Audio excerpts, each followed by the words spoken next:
shall I die awakened? If thou shall I die then But after a while, in a time of wheat harvest, Samson visited his wife with a young goat. He said, "I will go into my wife into the room." But her father wouldn't allow him to go in. Her father said, "I most certainly thought that you utterly hated her. Therefore I gave her to your companion.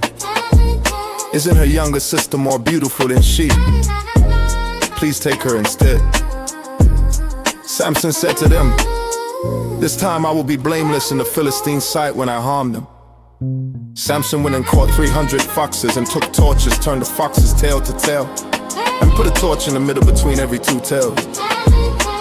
When he had set the torches on fire, he released them into the standing grain of the Philistines and burned up both the shocks and the standing grain and also the olive groves.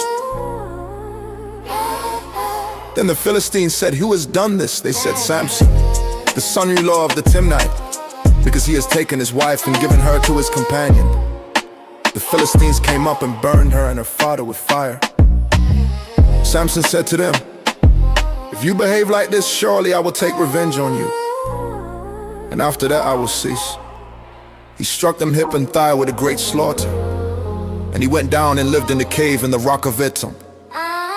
Then the Philistines went up and encamped in Judah and spread themselves in Lehi. The men of Judah said, "Why have you come up against us?" They said, "We have come up to bind Samson, to do to him as he has done to us." Then 3,000 men of Judah went down to the cave in the rock of Etam and said to Samson, "Don't you know that the Philistines are rulers over us? What then is this that you have done to us?" He said to them, "As they did to me, so I have done to them." They said to him, "We have come down to bind you, that we may deliver you into the hand of the Philistines." Samson said to them, "Swear to me that you will not attack me yourselves." They spoke to him, saying, "No, but we will bind you securely and deliver you into their hand. But surely we will not kill you."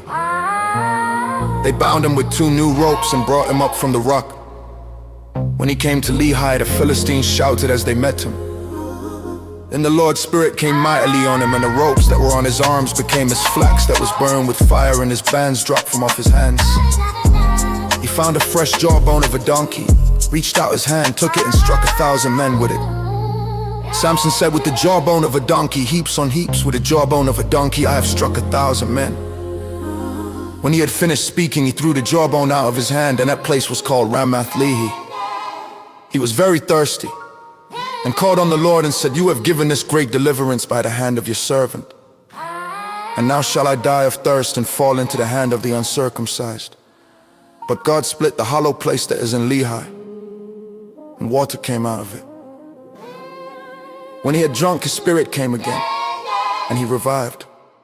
Therefore its name was called En-Hakkore, which is in Lehi to this day. He judged Israel 20 years in the days of the Philistines.